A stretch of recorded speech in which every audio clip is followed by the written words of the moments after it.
You're listening to the ADHD Support Talk Radio podcast.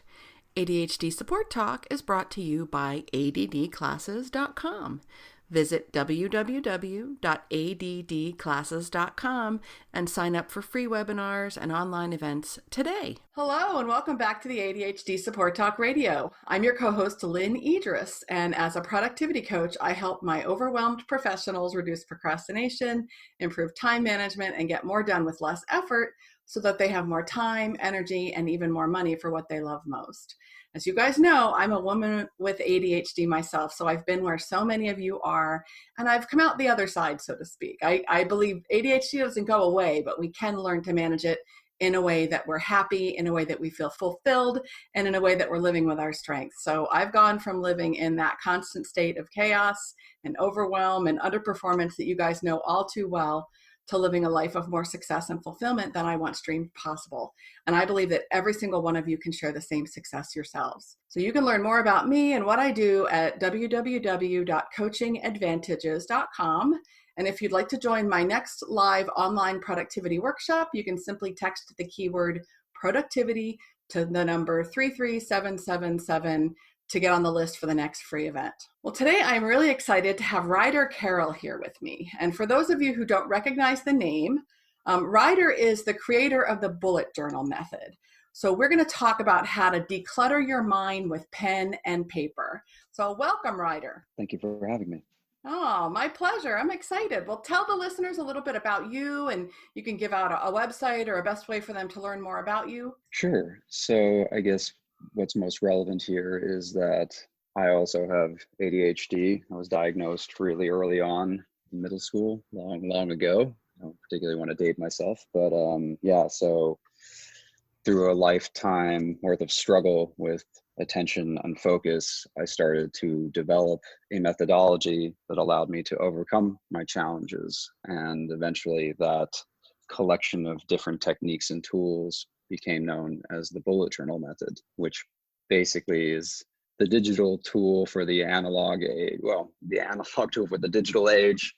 And the way I like to sum it up best is that it's a mindfulness practice that's disguised as a productivity system. Ooh, I like that. All you need is pen and paper. I like that. A mindfulness, say it again.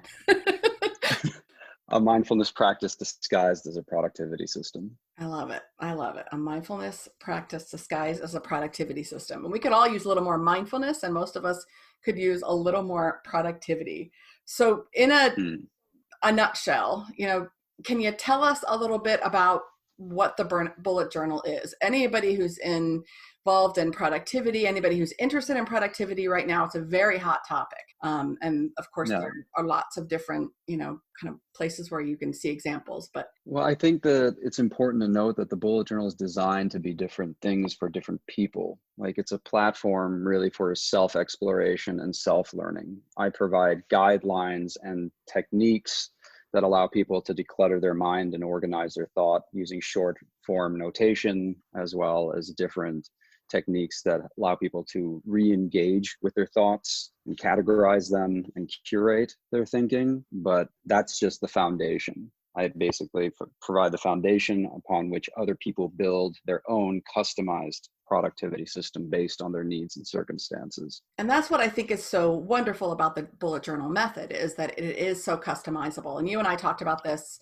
a little bit when we spoke the first time. I'm a really big proponent of individuals, regardless of whether you have ADHD or not, really learning to rely on your strengths, what comes natural to you, even your idiosyncrasies, your tendencies, your quirks are all strengths that you can learn to work with. And they can really, really support you. And that's one of the things I love so much about the bullet journal, is it's not something that someone is going to plug themselves into.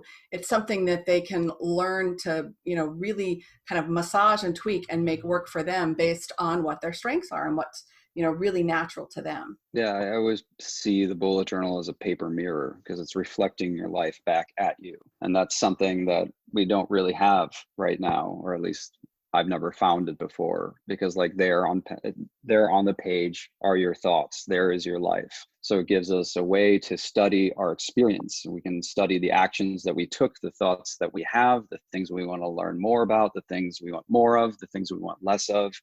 And then we can start to make informed decisions based on those things. I think people, especially with ADHD, keep moving forward very quickly. Yes. And I found that to be true in my own case, like the next thing, the next thing, the next thing, and the next thing. And then you risk making the same mistakes over and over again, or being completely oblivious to a pattern that just with a little bit of attention, all of a sudden you can just start to change your behavior slightly. Like a very fundamental part of the bullet journal method is that you find tiny opportunities for improvement. It's like incremental improvement based on examining your lived experience. And that's why we capture, it's not just to become more productive, it's to become more aware. And that's why it's important that people make it their own, because they can focus on the thing that may be causing the most anxiety or the most stress or the most confusion. And over time, it keeps on shifting focus. But before, there was no tool. So you're just shifting focus constantly. Having something written down allows me to revisit it over and over again and actually really identify patterns and behaviors that could use a little bit of improvement or a little bit of a little bit more attention. And then once you become aware of it, then you can take action. And the bullet journal method is designed to do both. It helps you become aware of things, but it also provides you with the tools necessary to take that insight and put it into action. And that's something that most of us with ADHD are very badly missing, right? Mm. The pause factor, the review factor, you know, I love that you're calling it a paper mirror, because it does kind of direct you. I don't want to say force you, but it gives you an opportunity to really reflect and to kind of hit your own pause button and see where the quality of life things are that you can improve as well. Because I don't believe in improving your productivity just for the sake of crossing more stuff off some list. It's really about your quality of life and what getting more stuff done more easily can do for that. So the bullet journal takes a bigger, look at all of your life and all of the things that you're doing that could improve your quality of life and your fulfillment sort of by extension. So you can see those things in a more organized fashion and in a way that works for you. And I love too, the idea capture piece, because that's a big stumbling block for a lot of my clients, right? Many of us with ADHD are really great idea generators. We have this wonderful out of the box thinking and really sort of amazing creativity. But then so many of us don't have any sort of method for doing anything with those things. So we either jump into them head first at the expense of everything else, or, they fall by the wayside and become, another missed opportunity that hangs over your head. Yeah. And I think a lot of that has to do with the fact that, at least in my own case, you struggle with having ideas over time. So the creative mind generates all these different ideas randomly, and you write them down or you put them on a Post-it note, and life goes on and you just forget about it. So even these great ideas just never really take root because we don't water them with our attention. And a big part of bullet journaling is to be able to capture it. And then we also do this thing called migration, where at least once a month we revisit everything that we wrote down to take a moment and think about it. And that's the moment where an old thought all of a sudden becomes relevant again. Or you start realizing that a lot of your thoughts are actually orbiting around an idea. And you wouldn't have known that because your mind doesn't really hold thoughts that way, right? They're random, but on page, you're like, oh, wow, I'm doing a lot of thinking about this area or this topic or this theme. And then you can use the bullet journal to quickly funnel your thinking into one place inside your notebook. And over time, you just become aware of your ideas over and over and over again, which is helpful in two ways, because sometimes we have a thought and we're really excited about it, or it's really interesting or really confusing. And then time goes on, and then all of a sudden, our relationship to that thought goes away, which is good, right? We have anxiety about forgetting things, but a lot of things don't need to be remembered. On the other hand, if you re-engage with these thoughts and you're still excited, still curious, or something still causing you a challenge, then okay, over time, this is proving to actually be something meaningful, whether positive or negative. This is something that requires my attention because my mind keeps coming back to it. And that's really what was helpful to me, is to have a ledger of my thoughts and to see which ones actually are worth my time and energy, and let go of the ones that aren't, that I'm just simply not interested in anymore. But before that, essentially, I would just hope for the best, and maybe I'll remember this, maybe I won't. And whether the thought was valuable or not, I would always feel shame or anxiety about forgetting all these things. Like, oh, I had that idea. And when you really clearly write your ideas down, then you're like, okay, this is not worth thinking about. I can just take it out of my mind. Right. And that's really helpful. And you continuously do this day after day, week after week, month after month, just by reading what you wrote. Which is really powerful. That whole sort of that pressure that we have, that like underlying stress that hangs around when you have all of these ideas and all these thoughts and sometimes to-dos and other things that pop up that you don't have a home for, or you don't have some sort of process to make sure that they get the attention that they deserve, or even that they get let go when it's time for them to be let go. Just it creates a sort of an underlying, or kind of overhanging is the way it feels for me, sort of cloud of stress and cloud of worry, because you're worried you're going to forget these things, and some of them are of value. But having that method, it really seems, well, valuable. I mean, it really seems like a good opportunity to turn some of these things into either action, or again, like be able to let go of them, because that's a hard thing too for a lot of us, right? To give the bullet journal, or that sort of method gives people the opportunity to let go of the things that have maybe taken root in their mind or keep popping back up, that need a little further exploration, that they're not giving the attention or the time or the energy. I like that migration process kind of forces you to pause for a minute and, take a look and review all those things, move forward what's Yeah. important, and let go of the rest. Yeah. In some ways, on a very basic level, it just gets us accustomed to making choices, right? And the choice is, what will I allow into my life?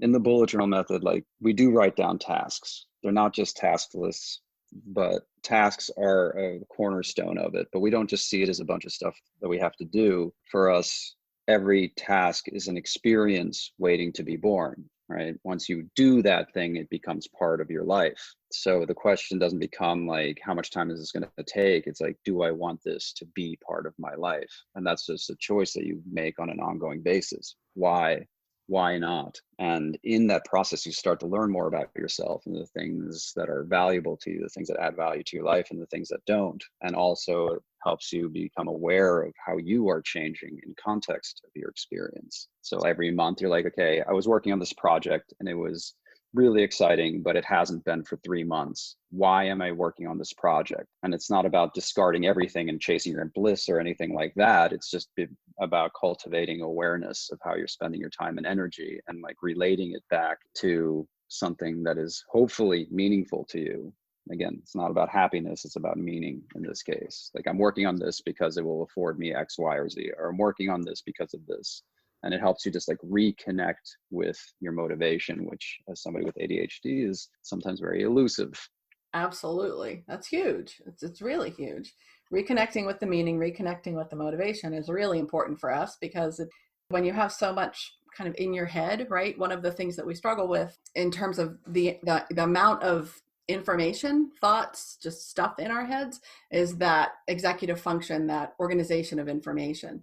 So when things are coming in and out your awareness, your attention all day long, and come and flitting in, flitting out, having an opportunity and having a mechanism to capture those things in a meaningful way, in a way that has some order, that they're going to get the attention that they need or they deserve, or not, when it's their turn. It has to be a big stress reliever and a big pressure reliever as well, and a big opportunity for opening up your focus. I mean, we're talking about decluttering your mind with pen and paper. It's one thing to just sort of dump everything out, but if you don't have a process for making sure you come back to it, or making sure that it's part of something, kind of a bigger way of doing things, you're not going to really get that relief from, just dumping it out. That's one of the things that my clients do a lot.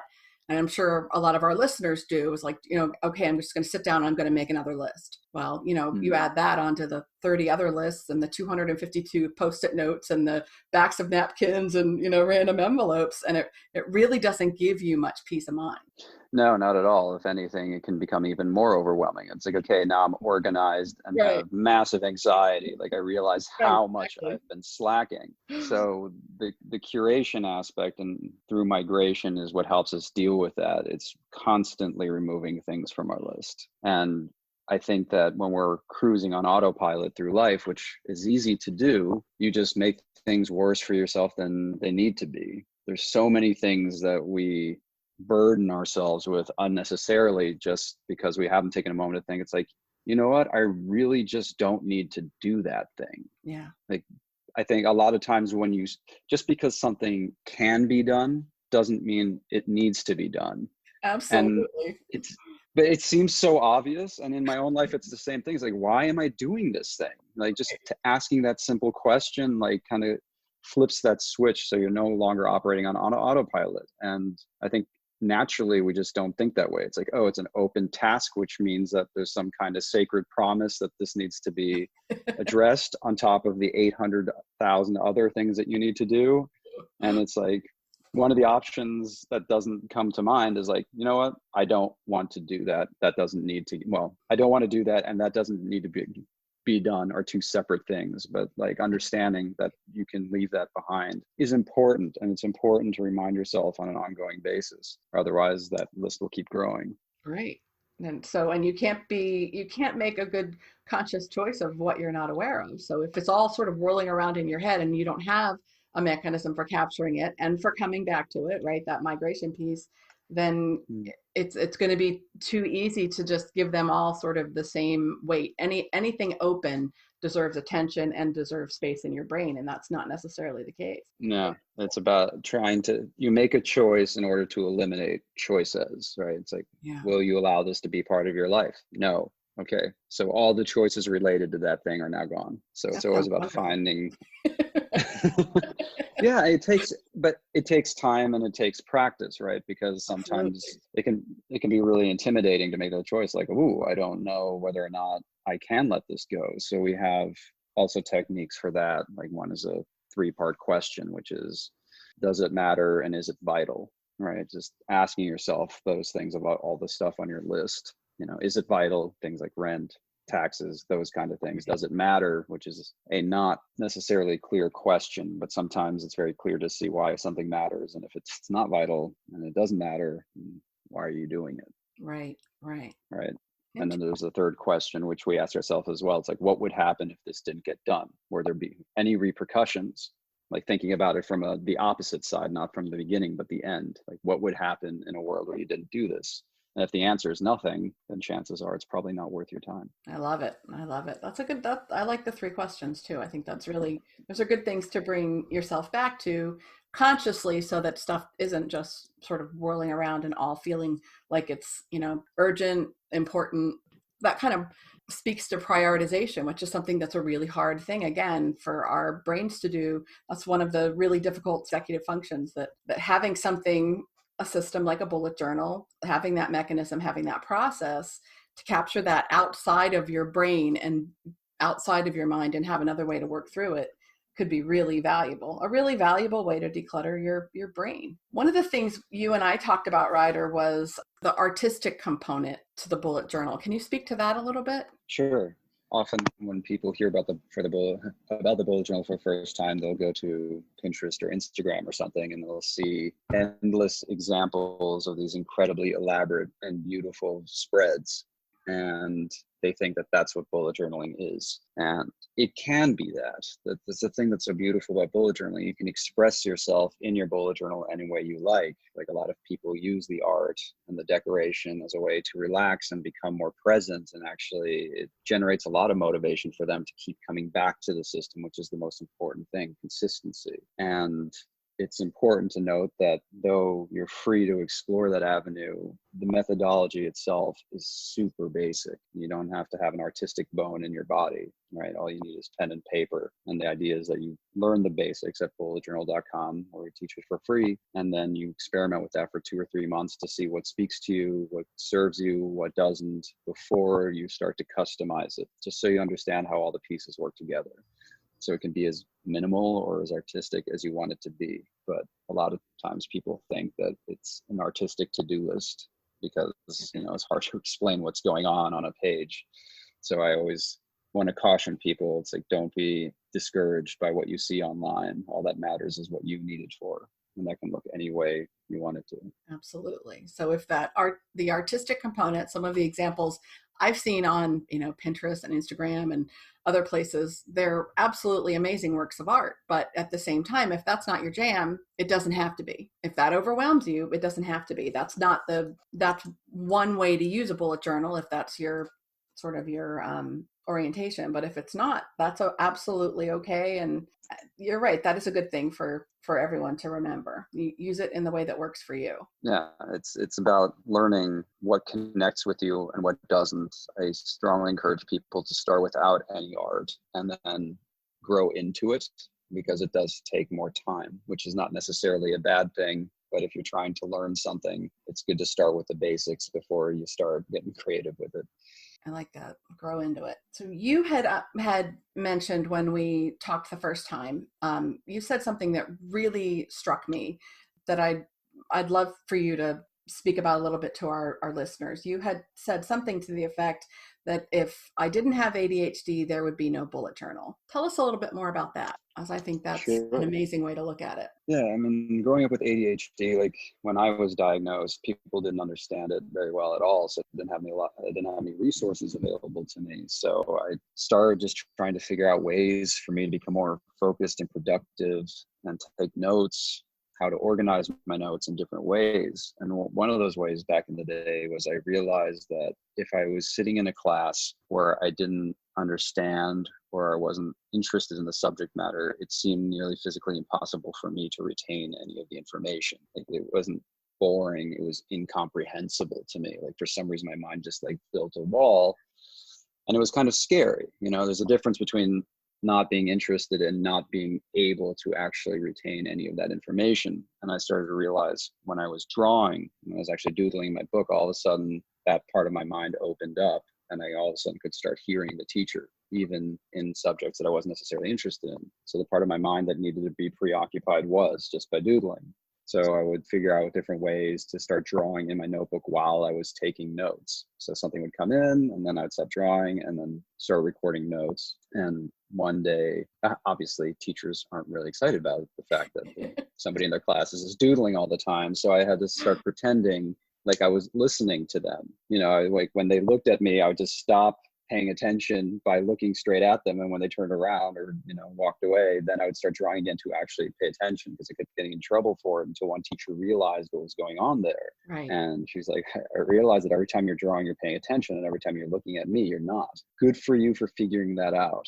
And it was this moment where like an adult gave me permission to solve my own challenges. And that was an interesting thing, because when you're young, you're always looking for the answers from the tall folks, your Right. siblings or your parents or your teachers. It never really occurs to somebody that they can solve their own problems. But in that moment, I realized not only could I do that, but I needed to, because people clearly didn't struggle the same way I did. So that's where it kind of began. With that realization and that permission, I just started to continuously evolve the system over decades. And as I started to study design and graphic design and digital product design, I kept on bringing in pieces that made sense. Rather than focusing on software, was focusing on my own life. And eventually all these little wins started to stack up into something that became a system. I mean, I didn't set it out. I didn't set out to do that. I never set out to create a system. What I tried to do is tackle one small challenge at a time. And I'd find something that worked every once in a while. And then I'd find another thing that worked, and then another thing. In between that, I found an incredible amount of things that didn't work the way that my mind worked. But every once in a while, something would. And then over the years, I started finding ways for those pieces to start to relate to one another and start interacting with one another. And then all of a sudden, a system started to develop. So rather than having independent pieces, all of a sudden there was a real foundation, and the way things influenced each other supercharged the way that I was able to work. And yeah, without those challenges, none of this would exist. The bullet journal just wouldn't exist.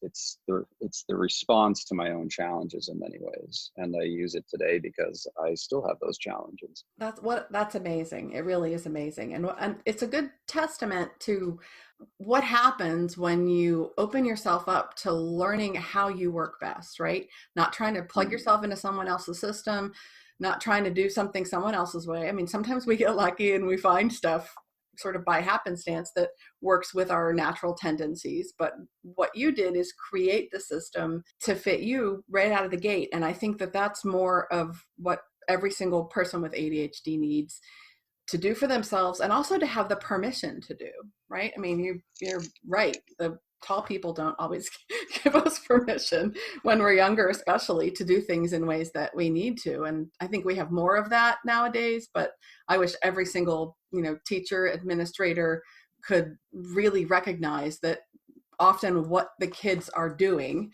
whether it's wiggling or, not being able to sit still or doodling or whatever, is what they need. It's what they need to have more of to be able to focus and pay attention and really to get something out of their experience at school. So I think I love that story. That's awesome. And that's a good way to pose it as well. Well, this has been awesome. Is there anything you'd like to leave our listeners with? Any last thoughts? And of course, you can give out any contact information or any websites where our listeners could learn more about the bullet journal and more about you. If you're interested in anything that you've heard today, I would encourage you to check out bulletjournal.com, where there's a lot of free tutorials. And I would invite you to start with the basics, be patient with yourself, use the things that make sense, leave the things that don't, build them back in over time. And really, maybe you don't want to go down the internet rabbit hole of bullet journaling because it can be very overwhelming. Start simply by recording your thoughts and take it from there. Wonderful. Wonderful. Well, thanks so much, Ryder. And thank you all for listening. I think this has been really interesting. And I'm sure what you've shared here today, Ryder, is going to really speak to our listeners. So thanks again for being here. Thank you all for paying attention as always. I appreciate your attention, and we'll catch you next time on the ADHD Support Talk Radio podcast. Thanks for having me. Awesome. Thank you, Ryder.